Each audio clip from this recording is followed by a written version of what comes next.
I've been in this area a whole lot, y'all. I've come through here a bunch of times. I told them we were driving over here, I said, I've been in this area so many times. I've never seen a single day where it wasn't like perfectly sunshiny and like 150 degrees. And then today, we roll in and there's that big old black cloud. I was scared out of my mind. I was like, are we gonna be okay? Is there gonna be a show? Do I need to go home? I even asked him, I said, do they close the airport for that thing? Anyway. Nice to see you guys. Thank y'all so much for coming out. I'm excited, just so honored to spend some time with you guys tonight.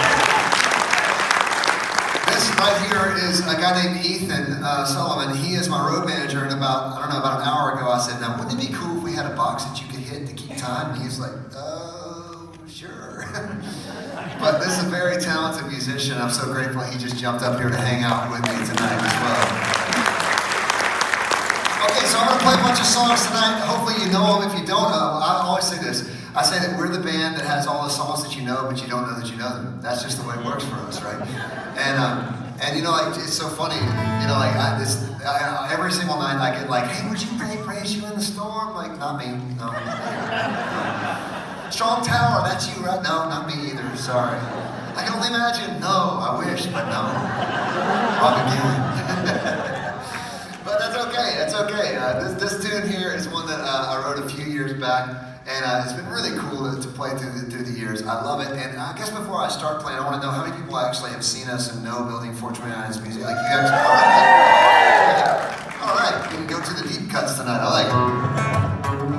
All right, this is a cool tune. I wrote it a few years back, and I love playing it. It's still one of my favorites. It goes something like this.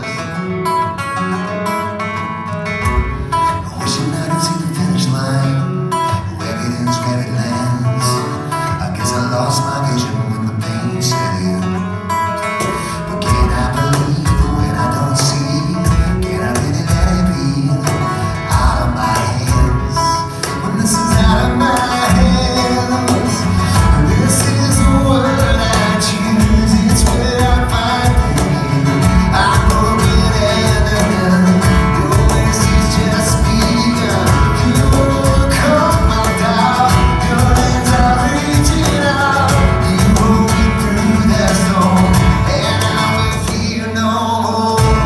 Let her go, and I will fear no more. Yeah, I will fear no more. Here's the thing, I don't know what la-da-da-deo means. I really don't. It just seemed like the right thing to sing right there. Very spiritual. Back to the song. I can't look into the future, but I know where you have been. And before, the after, and always within, right? But can I believe when I don't see? Can I really let it be out of these hands? This is out of my hands. Sing with me now. This is the word I choose. It's where I find you. I'm broken and undone. Your mercy's just begun. You overcome my doubt. Your hands are reaching out. You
this. I write songs because I need to sing them.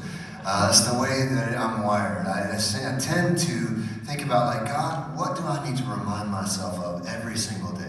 What about your character do I need to sing every night over and over again so I can remember who I'm meant to be and who you are, right? And obviously, if I write a song called Fear No More, that means that fear has played a large part in my life for a long, long time. And I don't really get to share that a lot. I'll tell you more about my story as the night goes on, but I just want to say that our God is faithful, man. He is so good. He's been so good to me. And the deepest, darkest moments of my life have been the moments that God has used to bring about the songs that you may know from Building 429. And so, as I play these songs tonight, just know that it's not, I'm certainly not a puzzle that's been put together and perfected yet. I'm still figuring it out as I walk through it. And every song that I sing is a song that I feel like I have to sing to remind myself of who my God is. That reminds me of this next song. This next song I want to play for you. It has a really wild story. We had been on, Building 429 had been on the road for a long time. We had done a record called the Listen to the Sound record. And it had a bunch of songs, like I had a song called Where I Belong on it, that really kind of changed our life. And I remember that we got back from that, from doing all these big tours, and coming out here to Phoenix, as a matter of fact. We came out here and played a few shows. And then I had some friends who were like, hey, we have this idea, would you like to sit down and write on it? I was like, yeah, absolutely, let's do it. So I sat down and started writing this song. And I remember that the first time that I had an opportunity to play a brand new song off of a record that was going to be called the We Won't Be Shaken record, we got invited to go up and play this event, which was a memorial service for what happened up in Connecticut with the shootings at the schools, right? Which was a really wild situation. That's one of the things that I did not realize that it was going to happen when I started playing music. See, I love Jesus and I love rock and roll. I was like, Led Zeppelin and Jesus put together. Let's do that, right?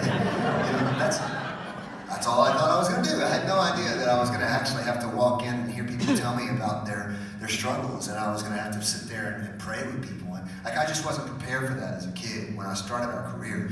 But I remember that we went up and like, there was a lineup that night, and when we were playing this arena, it was 10,000 seats just outside of Newtown, and it was literally the families and brothers and sisters of the children that had, well, you know the story, right? And so it was really an odd thing. We played tons of arenas throughout our career, but I never walked into an arena pre-show and heard absolute silence like we heard in that room. And I think we were there like just a month after the whole thing happened.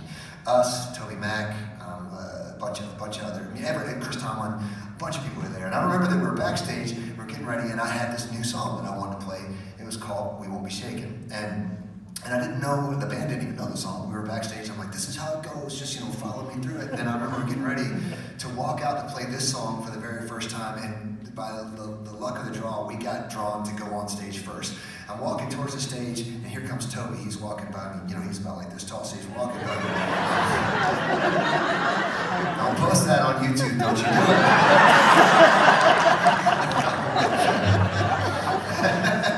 As soon as I did it, I was like, oh, there's a camera right there.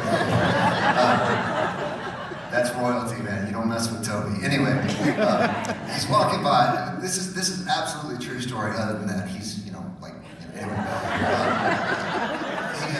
He's walking by, and I have like just this huge amount of respect for Toby. Like, I'm just a huge fan of his, and we're basketball buddies. Like, we go to war on the basketball. It's just great, And so I'm walking by, and I'm nervous about that night. And I said, Toby, I don't know what's going to happen. We could go out there and play these songs and people just stare at us. It's going to be really scary. And Toby, with great words of wisdom, said, Jason, I've just always felt and seen that when we go out and do what God's called us to do, whatever it is, just what you've always been called to do, the God filter will take effect and he'll say what he needs to say through the show. And I was like, oh, man, thank you so much. And he said, that said, I'm sure glad you're going first. I hate you, Toby. Anyway, we played this song, and I remember a very vivid feeling of something special happening with it. And we watched a room full of absolute silence, people sitting, honestly mourning. We watched them stand to their feet and start singing this song, and that's when I knew that this one was going to matter. It goes like this. This world has nothing for me. This life is not my own.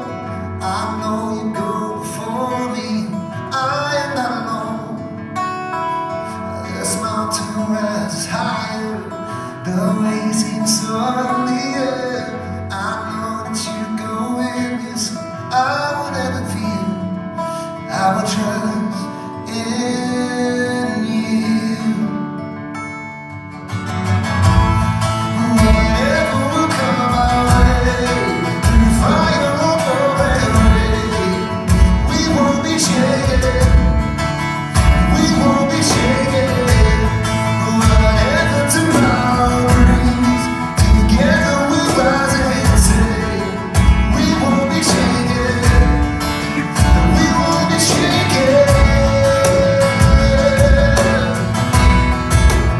Oh, oh, oh. Say we won't be shaken.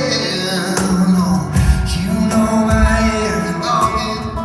You heard my every prayer. You held me in my weakness, God. You were always there. So I'll stand in full surrender. It's your way, not my own. My mind is set on nothing less than you and you alone. So I will not be moved. Whatever will come our way, through fire or rain, we won't be shaken. Say it out. We won't be shaken. Whatever tomorrow brings, together we'll rise and say, we won't be shaken. We won't be shaken. We will trust in you. We will not be moved. We will trust in you. We won't be shaken. No, sing it out. We will trust in you. We will not be moved. We will trust in you. We won't be shaken. No. We will trust in you. We will not be moved. We will trust in you. We won't be shaken. We won't be shaken. Whatever will come our way, the fire or rain, we won't be shaken. We won't be shaken. Whatever tomorrow brings, together we'll rise and say, we won't be shaken. We won't be shaken.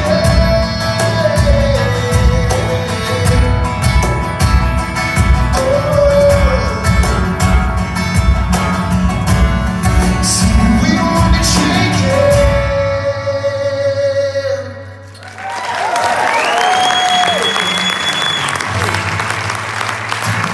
And I don't know, it just feels like Sunday morning when this life is over.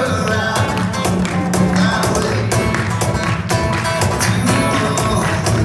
Got to live with yours and I'm down there. You say, come on. Say, I'm down there.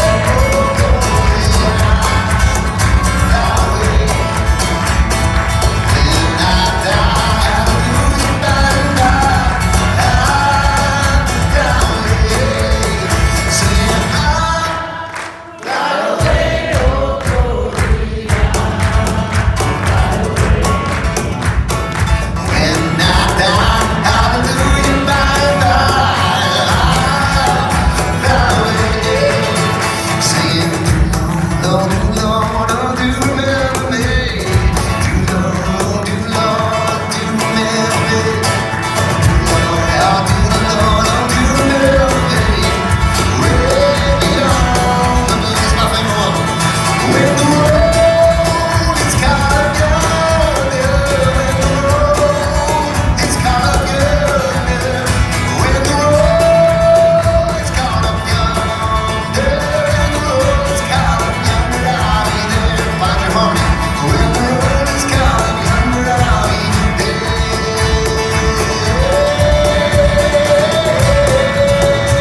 you. And you know why? Because I don't have a band and I can do whatever I want.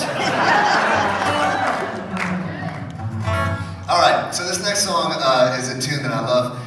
My pastor said something in a sermon during COVID. He said, "We seem to forget, brothers and sisters, that our God is not surprised by our circumstances and by what we're in the middle of. We also seem to forget that every blessing or every setback is a setup for something greater that the Lord has in store." And I thought, well, every setback is a setup. I gotta write that song. I did not give him any publishing or writers on this song. But I tithed. I did tithe. I don't know. Something like this. I'm lifting up my heart again, cause even when I can't see it well, I know your love is closing in on me. Give me a little beat. You hold the whole world in your hands, still you feel the pain, you understand. Ain't just a war I'm standing in, no, no. But there's a blessing I can't see, yeah. Help me out, y'all. But there's a blessing I can't see, yeah.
About these songs, like why do I write them? Think about that. I have to sing that every night. I'm going to trust you in everything, God. Whatever tomorrow brings, I'm going to trust you in everything because we're forgetful people. In fact, I think it's hilarious because I spent my whole, all the time of knowing the Lord when I was younger. I always used to think the Israelites were just stupid, you know? They're so dumb. I mean, just so dumb. Think about it. Think about all the things that they saw, and then they go make a golden calf. He's on the mountain meeting God, and you decide to make a golden calf. You're so stupid, you know?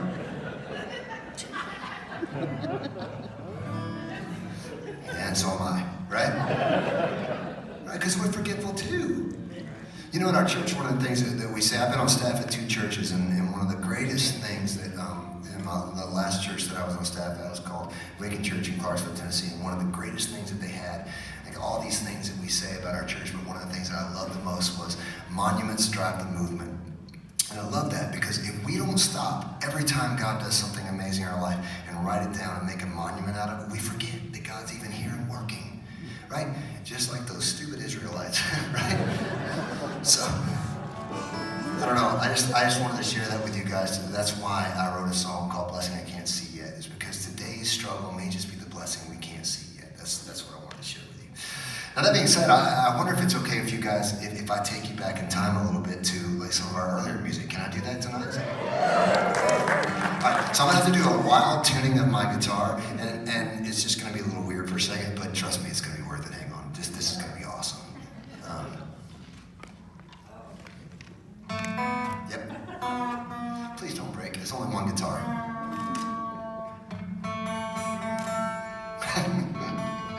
The dumbest joke I've ever heard in my life was you just heard an awesome song. It's called Tuning.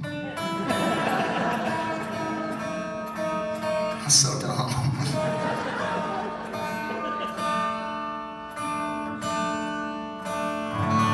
Yeah, so hey, I got it in tune. There it is. I thought that I came up with this tuning, by the way. Or actually, I thought the Goo Goo Dolls did, right? Baby's black balloon makes a fly. Almost fell into that hole in your life. You may know this one. You were thinking about tomorrow. You the same as me, but on your knees. Yeah. And then one day I heard my dad, and he said, Jason, that sounds an awful lot like the tuning fork.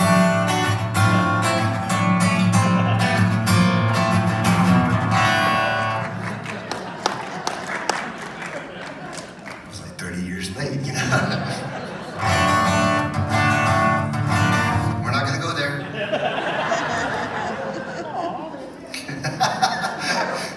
I promise you don't want to hear that this way, all right? Come to the show tomorrow, you might hear it. No lie, it might actually play it. Band like, I don't know where we're going.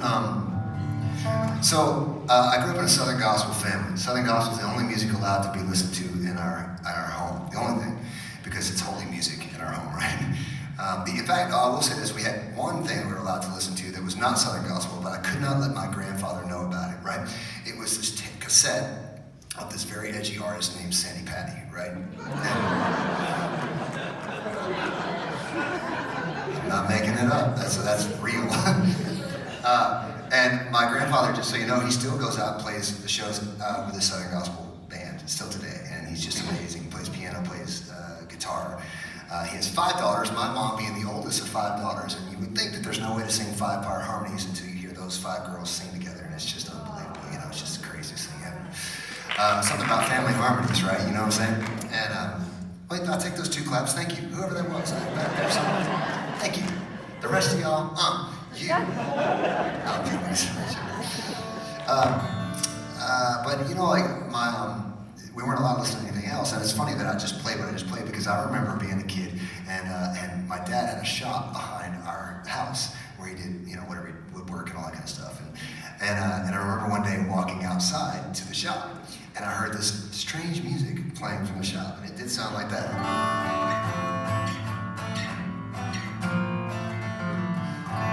Walking in and peeking my head through the door, and my dad immediately was like, and he turned it off, and he said, you heard nothing. It's like, cat's out of the bag, you gotta tell me, what was that? You know, and he's like, okay, don't tell your mom, it's called Led Zeppelin. And I was like, okay, that, whatever that is. I love that, and I love Jesus. I'm gonna smash those 2 things together and go tell anybody that would listen to my music about this hope that I have. Here's the only problem. The only problem was that no one in my family had ever made a living as a musician, ever. And my grandfather is still amazing. He's an amazing musician. So no one understood when I said, hey guys, I'm gonna play rock and roll and tell people about Jesus. In fact, back then, there was no such thing as a worship band. Like, that wasn't a thing yet. It actually wasn't a thing yet, right? We were still having tapes where you would pan to the left to have like no vocal to sing along, right, with it, you know. And so no one understood, and I had no path to get anywhere towards my dream at all. The only thing that I knew is that I served a big God, and my dad and mom had always told me that if I just put a lot of hard work into whatever I believed in, if I would meet God halfway with my effort, that God could do incredible things with it. And so that's what I decided I would do. I decided I'd find some crazy people who would follow me on the road, and that I would just book a bunch of shows and make it happen. And so how would you book a bunch of shows back then? Let me tell you how. There's this brand new website that had just come out. It was awesome. You could like put things in and search for what you wanted. It would show you what it was. It was called Google, right? Man, I was a Googling fool. We made a record with 10 songs, and we made it in one day. So that record was awful. But I sent out thousands of these CDs that I printed myself to places all over the country. And it started in North Carolina, and I kept files. Any place that would have us, I don't care. If it's a bar, I'm gonna go tell those people about Jesus and play rock and roll. If it's a church, wow, I can't believe a church will let us play. Let's do that, you know? And we went, I remember our first tour, we left North Carolina, we went to Virginia, Maryland, all the way up to New York City. Played New York City. Yeah, that's right. New York City loves Jesus too. And we, some of them,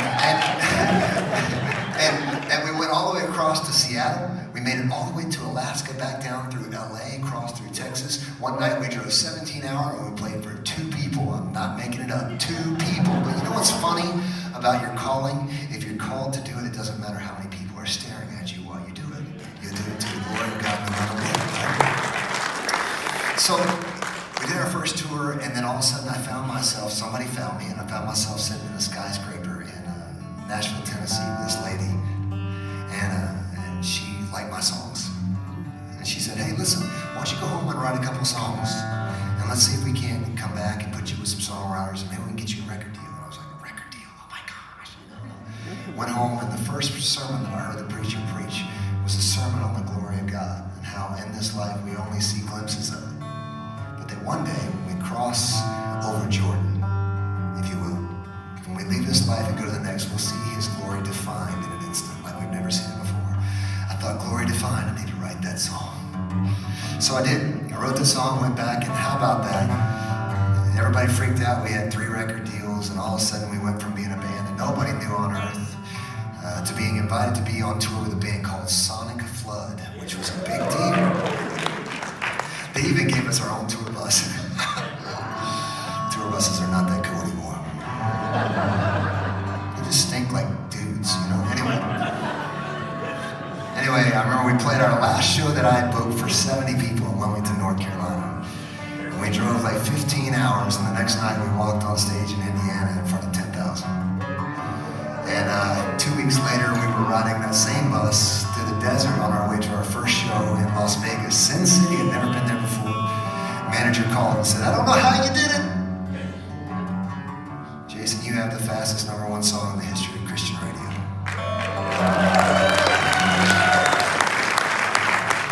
And I'd stand up here and be proud of it, like, look what I did. I wrote a heck of a song. I said, there's no way I did that. Only God could. I had no way to make that happen. I mean, I was just a willing vessel. He did something crazy.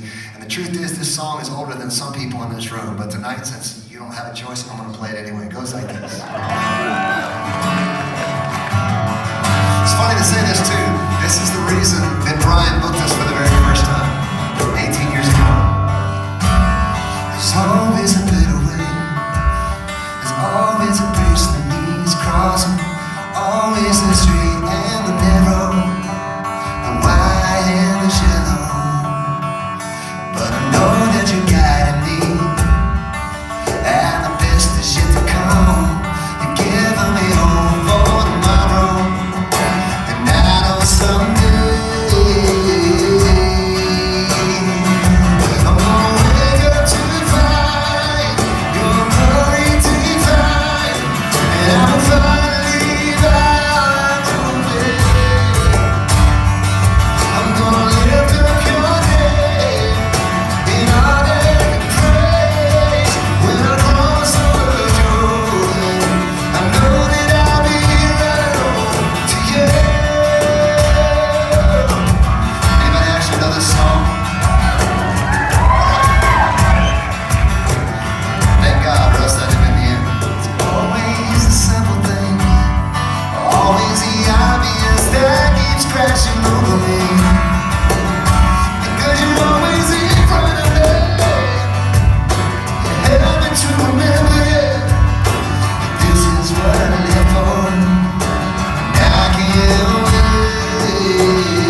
lot smoother 18 years ago. Did my best.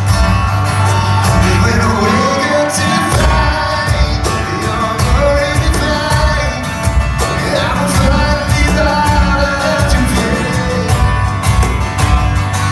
I'm gonna lift up your name in honor and praise. When I cross over you, I know that I'll be real to you. I've been running home to you.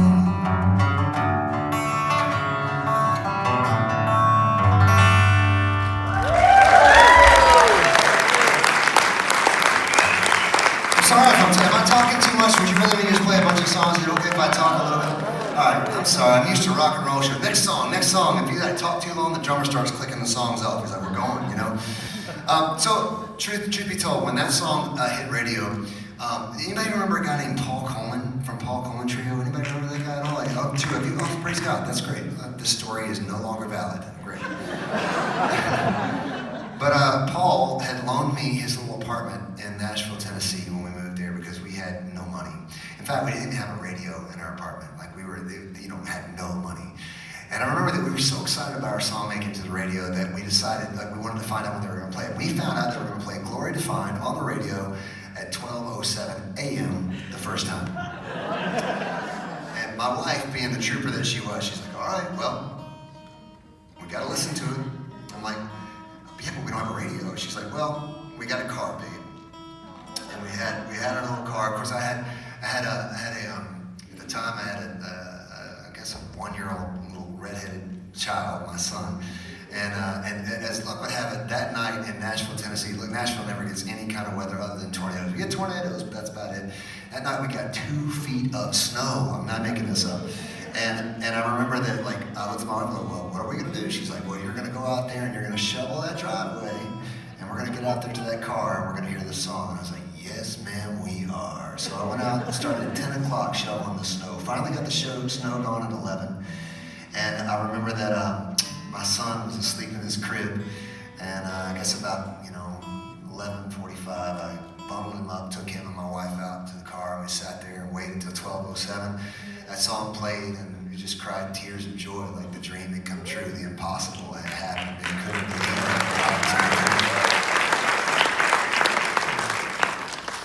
That kid left for college 2 weeks ago, right? So, and I didn't kill him either on the way. I love my kid. He's a good kid, but I really did want to punch him in the throat at least once. Just because look, Christian kids talk back too. They do. They can't help it. It's like a response. Like for instance, my dog's name is Stella, and Stella for some reason will bark at anything that startles her. She barks. So if she barks, like this dog literally will bark, and I'll pop her on the head. Stop that, right? So this dog got to the point where she would see something, she'd bark, and then she'd go. And with my son, like the talk back thing, it's just a reflex. They have to, And so I really did want him to one time, hey, take the trash out. No, I ain't gonna do it. You can do it. And I wanted to punch him right in the middle of no and hear him go. Pray for his healing, My son was my drummer for Building 429 this summer, though. So I mean, he's just incredible.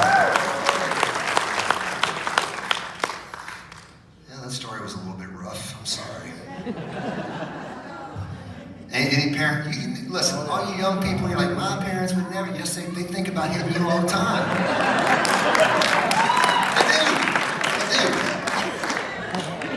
Bro, they do. Think about that. Push them too far. It's not like being on the road hasn't come with its share of struggles and heartaches. And I remember we were playing this tour called Winter Jam, playing arenas, and I was struggling with purpose and like, oh, does this even matter? I mean, people really care about what we're doing. I remember we had played this song I told you about earlier called Where I Belong. All I know is I'm not home yet, this is not where I belong. And the crowd just took the song, and it was amazing. And I remember coming off the stage, and my drummer, who's this very quiet person, pulled me off to the side. He said, Jason, can't you see this is what you were born to do? And that it's just because it's not easy doesn't mean that you're not supposed to do it. It just means you're supposed to press on towards the goal for which you've been called to heaven with Christ, right? And I'm saying, okay, I got you there. Wow, where did that come from? bus, and I started writing this song like this.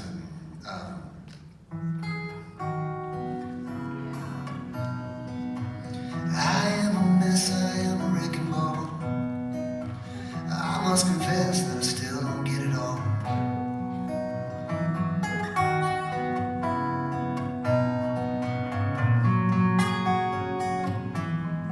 See, I remember now. I put it in a different key and it messed me up. That was gonna be a really nice moment, by the way. Sometimes this world starts breaking me down. I get so lost, I think I'll never be found. I'm there on moments of fear and doubt. Even the best fall to the ground. I am a mess, I am a wrecking ball. I must confess that I still don't get it all. But I believe that all your words are true. Doesn't matter where I'm going, if I'm going with you, I press on, I press on, I press on.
Huh, more.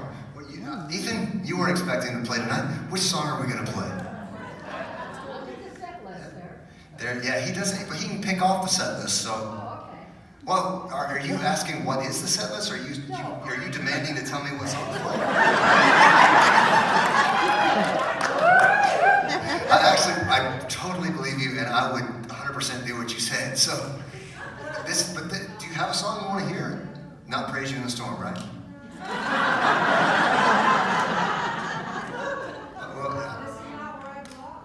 Bonfire. Trust me, I'll get there. I have to have a closing song. And I have to have a reason to keep you here for the whole show. I'm going to play this tune. Oh, yeah, let's do that. This is the last song, Brian. I know I told you something else, but this is it, just so you know. Smooth transition coming up, all right?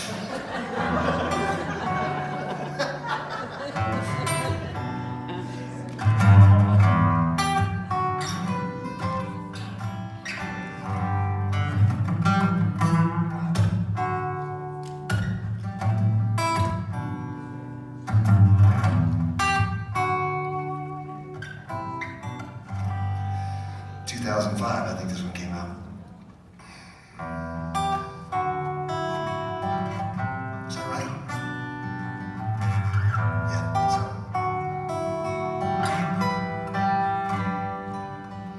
I walk blindly to the light and reach out for his hand. Don't ask any questions and don't you try to understand. Open up your mind and then open up your heart, and you will see that you and me, we are very far apart. 'Cause I believe that love is the answer. I believe that love will find a way. I believe that love is the answer. I believe love will find a way. Yeah. Anybody else believe that? So we're playing a festival the other day. I decided to go get a cup of coffee because that's what we do. Get to the coffee shop. It's in this downtown area in this street. And I remember I sat down. I'm sitting down. Everybody from the festival's there, hanging out with my friends from Kingdom Country. The accent is not real. They grew up in America. It's a joke, people. Don't get so mad. This is some of the most talented, just amazing people ever. Anyway, I'm sitting in this coffee shop and I look across the street. There's this guy sitting on the corner. Actually, standing on the corner. He has a big old sign on his chest and a megaphone. Sign says, "Repent or burn in hell." And I remember thinking, every car that passed, he's screaming in their window. Well, it's an interesting tactic. Then I started thinking about all the years that I've been touring and all the stories of salvations that I've heard. I was thinking through, I was like, I've never had a single person come up to me and say, Jason, I was having a bad day. Things weren't going my way. I was driving through town. Stopped at this stoplight. This dude came up with a sign that said, "Repent or go to hell." He screamed in my window, "You're a sinner." And I thought, I want what he has.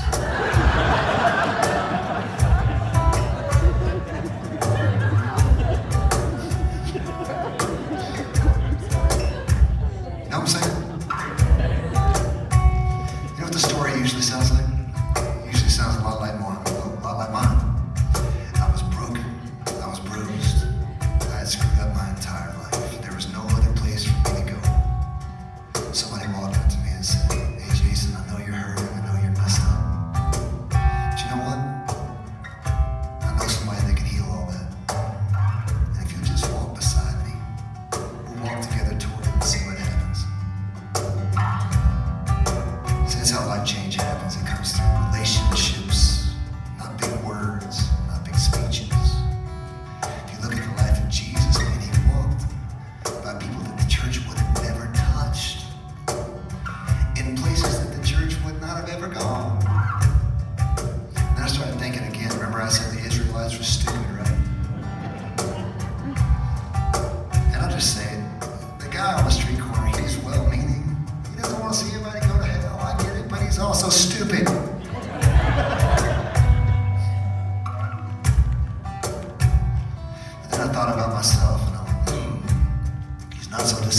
me or my church friends, because if we're on social media, we sure turn into that guy on the street corner, don't we?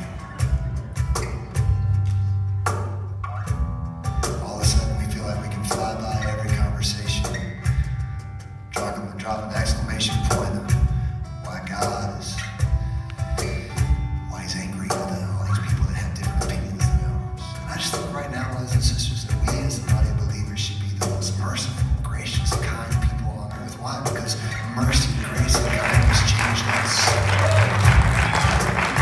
But you know that there are people that don't know anything at all about the Jesus you talk about. They didn't grow up in the church. That's not the same foundation that you have. What I'm trying to say is that we have got to figure out how to have conversations with people that we disagree with. Another way of saying, you might actually have to have a conversation and love a Democrat.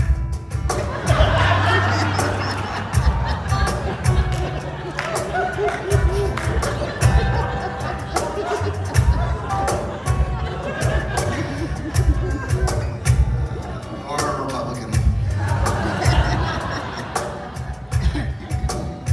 In fact, you're commanded to. In fact, you're commanded to. So am I.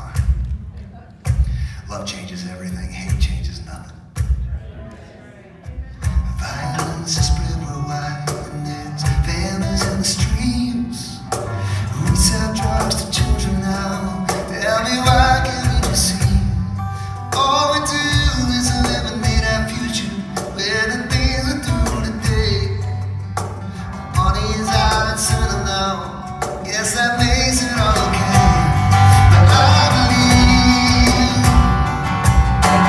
love is the answer. I believe love will find a way. I believe it. Love is the answer. I believe it. Love will find a way.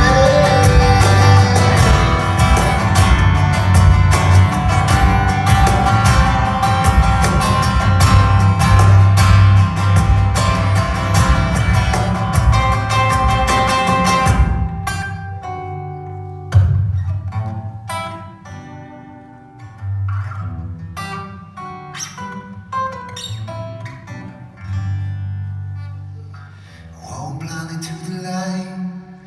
Reach out for His hands. Don't ask any questions. Don't you try to understand.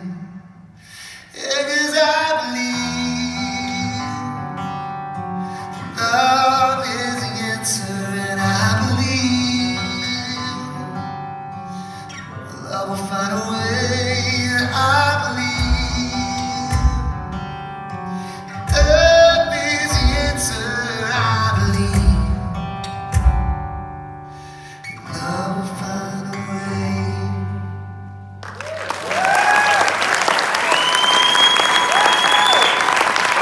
Thank you. All right, well, that's only the first half, but let's say thank you to Jason.